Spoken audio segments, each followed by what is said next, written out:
বড় বড় চিংড়ি মাছ, ওল ডাঁটা দিয়ে, দেখো চিংড়ি মাছ আনতে বলেছি, কি বড় বড় চিংড়ি মাছ নিয়ে এসছে। চলো ওল ডাঁটাতে হবে চিংড়ি মাছগুলো, আর হবে দেশি মুরগির মাংস। আজ হলো এই মেনু শুক্রবার। চলো টাটা। জমে যাবে, দেখো কী দিয়ে হচ্ছে চিংড়ি মাছটা, এর আগে তোমাদেরকে দেখেছি কাঁচা এতে চিংড়ি মাছ, আর না এই প্রেসার কুকারে দেশি মুরগির ঝোল। আর এই দেখো এক বাটি বড় মিক্সির এক বাটি আধ বাটি সর্ষে বাটা কাঁচা লঙ্কা দিয়ে। আর হচ্ছে কী দিয়ে বলো তো, তোমাদের দেখাই, এটা তোমরা চেনো, এটা হলো মানকচু।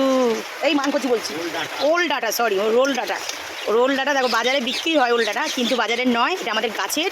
তাই আমার বড় মশাইকে বললাম কিনে আনতে চিংড়ি মাছ দিয়ে এখন এটা হবে। চলো রান্নাটা ওই করবে, কেমন লাগে তোমাদের সাথে শেয়ার করবো। চলো টাটা। কি পেঁয়াজ, চলো রান্নাটা ততক্ষণ শুরু করুক, তারপর তোমাদের সাথে শেয়ার করবো রান্নাটা কেমন হলো। এবার দিল চিংড়ি মাছ ভাজা হচ্ছে, হয়ে গেছে। এবার দিয়েছে কাঁচা লঙ্কা, কালো জিরে আর পেঁয়াজ অনেকটা পরিমাণে দিয়েছে, আর বাদ বাকি তো তোমাদের দেখিয়েছি। কাঁচা লঙ্কা ওর মধ্যে সর্ষে দিয়েও বাটা হয়েছে।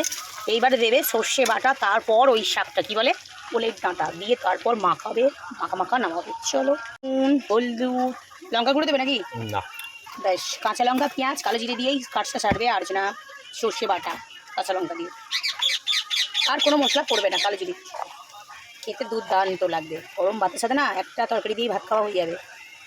কি কচুটা তুলে দেবো শাকটা।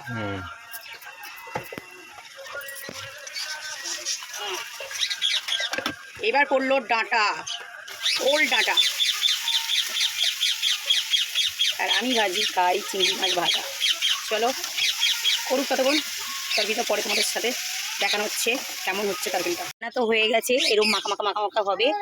আর হলো দেশি মুরগির মাংসটা দেখাই, মুরগির মাংস হয়ে গেছে, আর ছেলের দেখো থালাটা গুছিয়ে দিয়েছি। চলো কেমন হয়েছে রান্নাটা অবশ্যই কমেন্টে লিখে জানাবে। চলো টাটা।